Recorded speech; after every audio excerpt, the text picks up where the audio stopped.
Yeah, thank you, Mike. It's an honor to be here. So, as Mike already just said, yeah, I've been introduced to him through Fred, my supervisor, for my philosophy of cognitive science thesis at the University of Groningen, where I did my bachelor of psychology, a double bachelor together with a philosophy of cognitive science degree. And now I went on to pursue a master in brain and cognitive sciences in Amsterdam, where I now met Casper, again, who unfortunately can't be here today. Who had a nice little commentary, which I'll share with you later, on whose ideas we actually built this project and presentation. So this is the content you can expect today. So first I'll start talking a bit about connectionism and its fixation on basically cognition being encoded in synaptic weights and the problems associated with that. And then I'll continue talking about Ephaptic coupling itself, how electrical fields can subtly align the phases of neural ensembles. Then I go on to talk about the interactions between synaptic and ephaptic coupling, and in that way describe our project idea and its relevance for neural self-organization. And finally, I'll be wrapping up with an outlook also on how could this be relevant for morphogenesis or like non-neural self-organization, more broadly conceived and summarized. In particular, today, I want to also give some time. This won't be like a super long presentation. I want to give some time also for like a proper discussion and some ideas, because this is a disclaimer still in its relatively early stages of the conception. So I'm happy about any kind of input.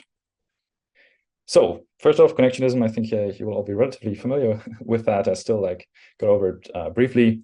You know, the basically all based around the McCulloch Pitts neuron idea that the current hype about AI is based on that connectionist paradigm. Weight tuning and backprop are sufficient for sophisticated cognitive inference, and even the most modern architectures are still kind of based on that foundational idea. And the rise of AI as we know it today and connectionism go hand in hand. And proponents, I mean, if we think about Sam Altman basically calling for 7 trillion of funding to collect enough GPUs to power these systems. It's do believe, in fact, that simply adding compute will bring us towards AGI. Is there something we might be missing here? So just a little comparison here between artificial neural networks and real neural networks. We have a global error signal in artificial neural networks, whereas we have local error connection without backprop in real neural networks. There we also have agentic components, which, as I said, minimize error locally and make kind of seemingly agentic decisions, whereas we have quote-unquote dumb passive components in artificial neural networks, which are simply being tweaked by the loss function. And also they're no space-time embedding. They're just quote-unquote living in topological space, whereas with real neural networks, they are embodied and are that way also subject to the spatial-temporal constraints of metric space. So why should we care about that? There was a physics paper that I, coming from a psychology background, barely understand, but still mention it. That space-time might be an error-correcting code. And Chris Fields made some really interesting ideas based upon that paper, and also other kind of ideas that it could be a computationally useful encoding in this spatial temporal dimension, which could be crucial to cognition, harnessing the dimensionalities, the degrees of freedom that space and time do give us. I want to share with you 2 little examples. Just spiking neural networks will be the first one, where basically neurons are modeled to have, and that's crucial, time-dependent membrane potential, usually modeled as recurrent neural networks, which exploit the spatial temporal dimension of data. So what we see there in the diagram is basically signals coming in, a stimulus is given, and that's, you could say, digitized and sent to the, I don't know whether you can see my cursor, but here sent to the second neuron, which can reconstruct, given the temporal domain, which is crucial, can reconstruct the stimulus relatively accurately. This yields the advantage of computational efficiency, as well as the asynchronous processing of inputs. We don't need to multiply at every time step, weights an input, but can simply add it up. Huge speed up. And then, as I mentioned already before, I'm going to reference Hanan Hassan's paper was here today. Weightless spike neural networks. I found the idea pretty fascinating. more extreme explorers encode all information to be processed in temporal delays, so get rid of weights and everything like altogether, and we can get like kind of state-of-the-art performance on the MNIST task, despite the synaptic strength of the transmitted signal being entirely omitted.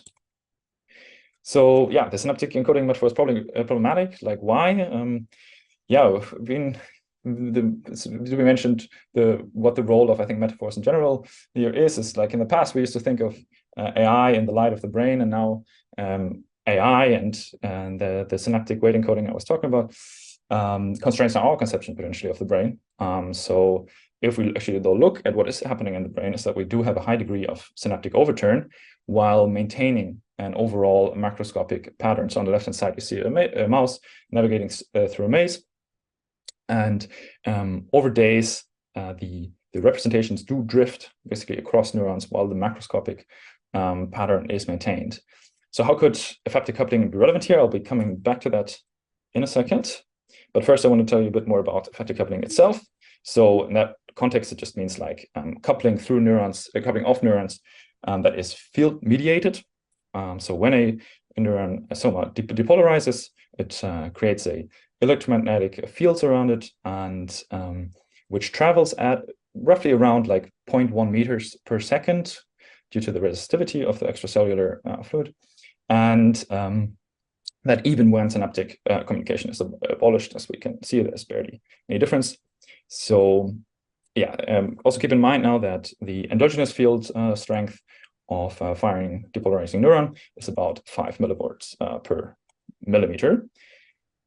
So why has this been overlooked? Because to me, when I did the literature review now, it does seem a bit like it's like you easily can go through not easily, but quickly can get an overview at least of the relevant literature. Why is that bioelectric part so neglected in comparison to the biochemical one? It's first of all, it's very subtle impact that the ephaptic coupling has on neural functioning, because it is usually sub-threshold. It's really in the 1.2, sometimes microvolt range, by which a neuron gets modulated. But what it is important for, though, is for just aligning a signal to the induced phase. So what we see here in the top row of the right diagram, we see when no field is applied, these neural bursts are kind of like more or less like randomly occurring. Now, when the field is applied, we do see that over time it synchronizes to the phase of the applied field, and depending on how strong the field is, of course, the modulation is stronger. The theoretical lower bound actually for these network effects of 0.1 millivolt per millimeter have been experimentally confirmed in, say, 1 hippocampal neurons in 2003. And that's really, again, keep in mind, 5 millivolts per millimeter is thought to be roughly in that range, the endogenous field strength. And what's also important to mention is that it does not change the average firing rate of the network, but it does change, again, the temporal entrainment at the network level, which is, if we look at the lower left panel, really, quite very strongly actually correlated the period of the field that's applied to the network period that is then measured. So next basically, I'm going to talk about the relationship between the firing frequency and the ephaptic effects.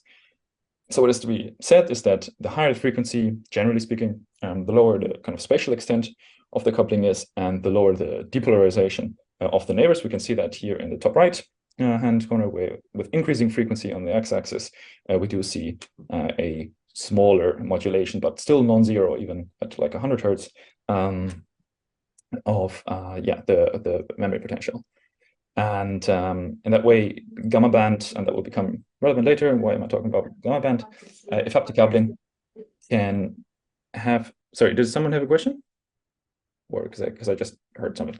If not, then I'll just continue. So in the gamma band, the effective coupling can have still like a spatially widespread effect during a progressive entrainment, despite having on the single neuron level barely noticeable effect. So coming back to the problem of representational drift, there was a really interesting paper released in 2023 by Pinosis and Miller at MIT called Beyond Dimension Reduction, Stable Electric Field Emerge from and Allow Representational Drift, where they basically claim that the ephaptic coupling can guide neural synchrony patterns. So maintaining, being responsible for that macroscopic stability while allowing still the higher dimensional variable neural activity. So kind of like acting as like guardrails.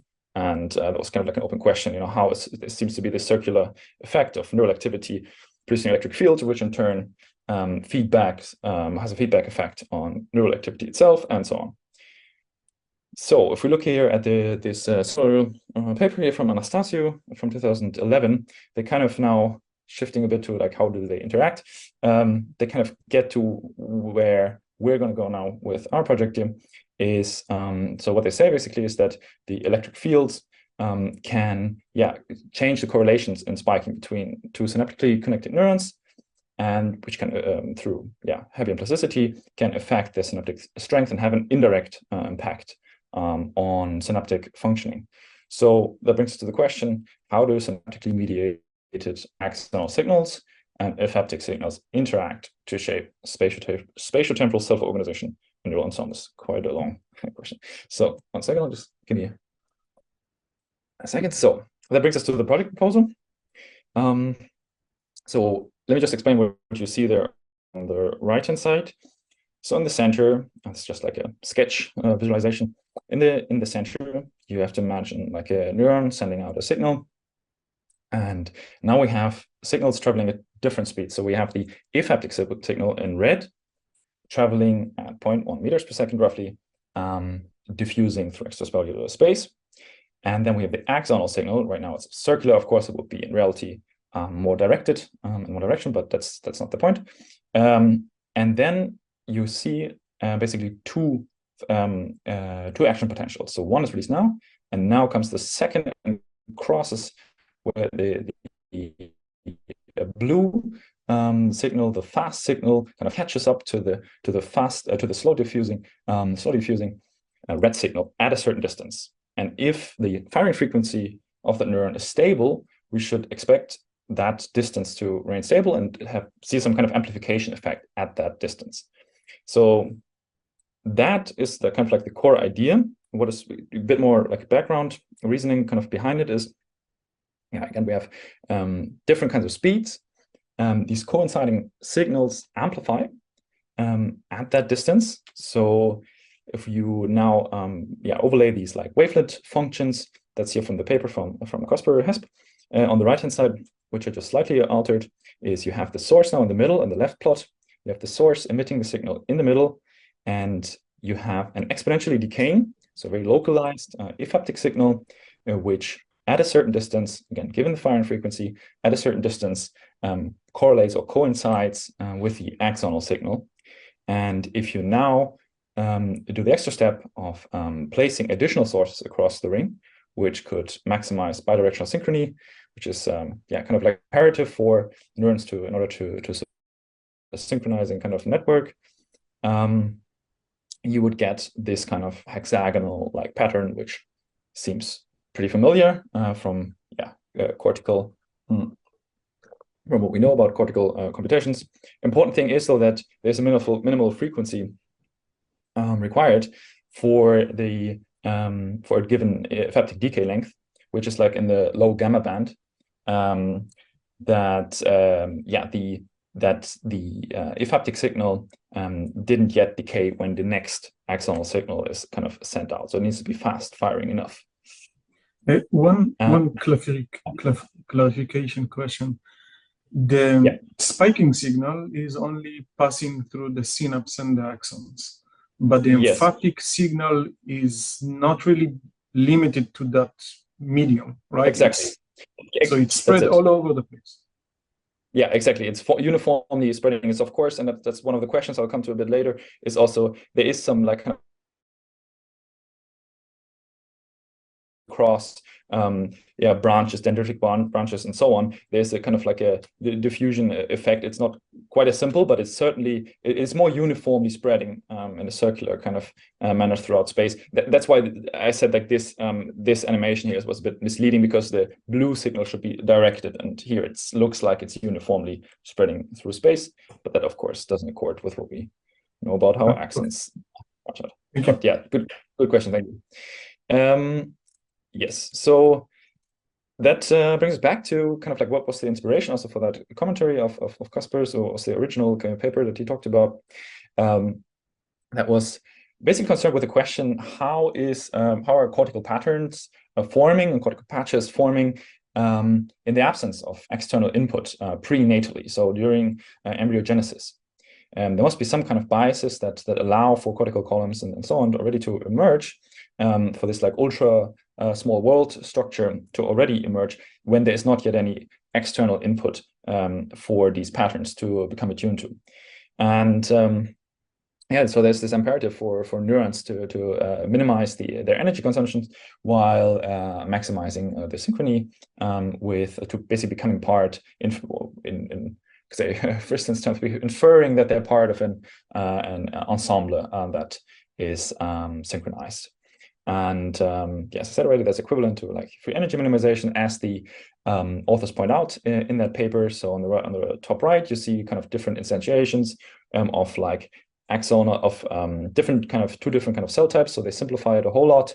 They propose different kinds of like alpha and beta cell types with different like median axonal lengths, and them being distributed in a small world kind of fashion, and then prune these networks for maximal synchrony and while reducing energy consumption. And what you get out of it, so if we look at the bottom panel, we get these these interweaving networks which interpenetrate at certain points and yet have can allow for a kind of local within network within their frequency band computations. And then the bottom right picture, or where they point towards, is then that you can get all kinds of stuff like ocular dominance columns and color pinwheels and all that fascinating cortical structure out of this relatively simple physical process. But they propose basically these like alpha and beta cell types, which are like not necessarily like under our proposal, because we propose that these like hexagonal structures do emerge, and their structure is fundamentally shaped by the firing frequency. So how shall we investigate this? The methodology for all of this. So Franz was so kind to establish the contact there with Wesley, who I think can't be here today, who apparently has this great Max2 setup, in vitro setup, with like really high fidelity 24 welds, where we hope to be able to test all of this.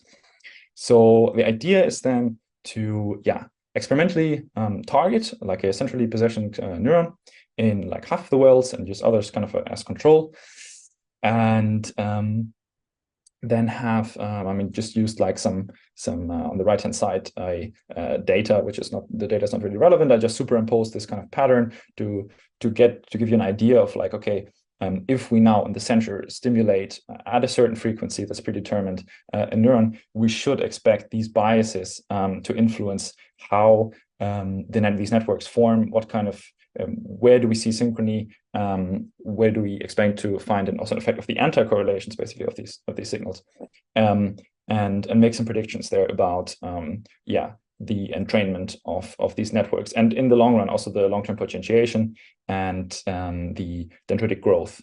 And then the idea there is to alternate these like training phases where we induce the network with that given frequency, and like rest phases, and monitor it over like multiple days to see also how whether long-term potentiation does happen. And we expect to find that these anti-correlations between the ephaptic and axonal signal will bias apoptosis and dendritic growth in the long run. So evidence that kind of is very suggestive of this idea is the following. So first of all, it's been shown that electric fields do guide neural migration, as we can see in the top right side. We see that they do align the neurons to align their dendrites with the electric field if it is imposed, and the generally migration tends to happen in line with the electric vector field.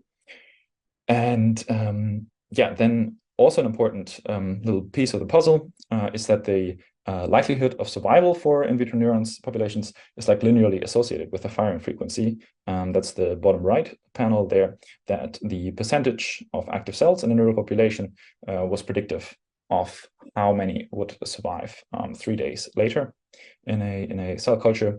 So that means that these like gamma firing neurons could, in the absence of experience, it's also important, yeah, could form like this experience independent backbone of neural computation formed by fast firing subnetworks, which was kind of like explored in a recent paper from Van der Molen et al., where GABA-A mediated inhibitory interneurons are important for reducing the global coupling to localize that to just a limited area.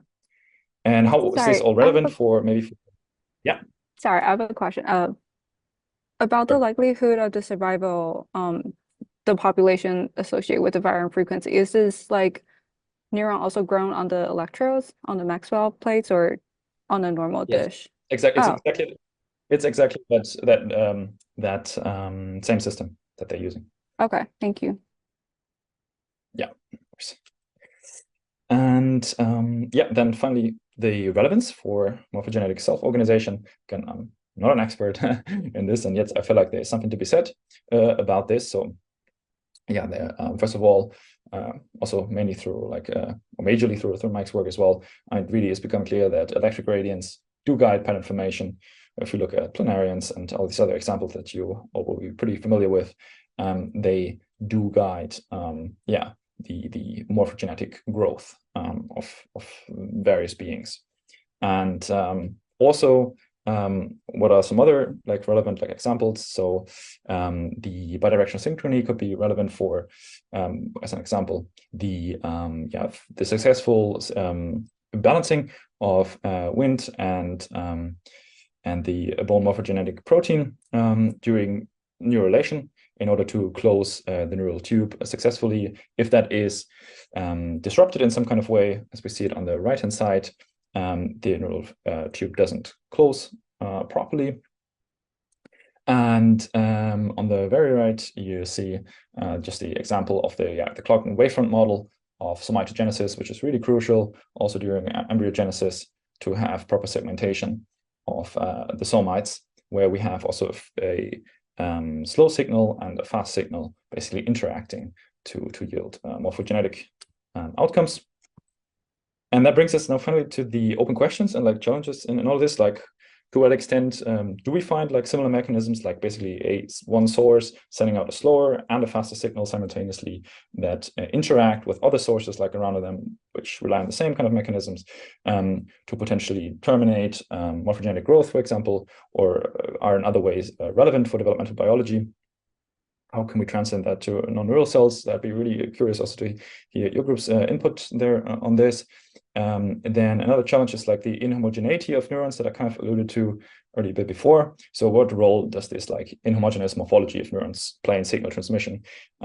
They here showed, like in this paper by Rahman et al., for which I have this little illustration there, that in particular the apical dendrites were polarized more than the soma, which is something, you know, if we don't treat like in the Wright and Burke, the embryogenesis paper there, if we don't treat neurons just as like point-like bodies, but actually take into account their complex extension and arborization, that could significantly kind of like alter our outcomes, and that is really something to be taken into account, something to think and about and discuss, I think. And then also the simulation regime, like what would be kind of the optimal simulation regime that we could apply to induce these like lasting network changes, and also how to avoid excitotoxicity. These are just like practical questions, how to go about the experimental implementation of this. So as a summary, we started out with the connectionist models, which neglect this like spatiotemporal dimension in which actual neural networks encode information. We looked at Ephaptic coupling and the very subtle role that it plays, which really seems to be under-investigated, in my opinion, and was even more so under-investigated, is the interaction between synaptic and ephaptic signals, which should bias, according to our predictions there, neuroplasticity towards these hexagonal patterns.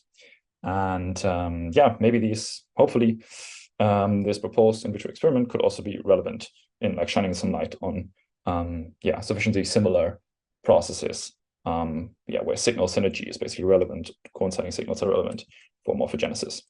So set of references, and I first want to thank to my collaborators, Kasper Hess, Franz, and also Mr. Costa, with whom we kind of like worked on these ideas together. And yeah, thank you a lot for your attention.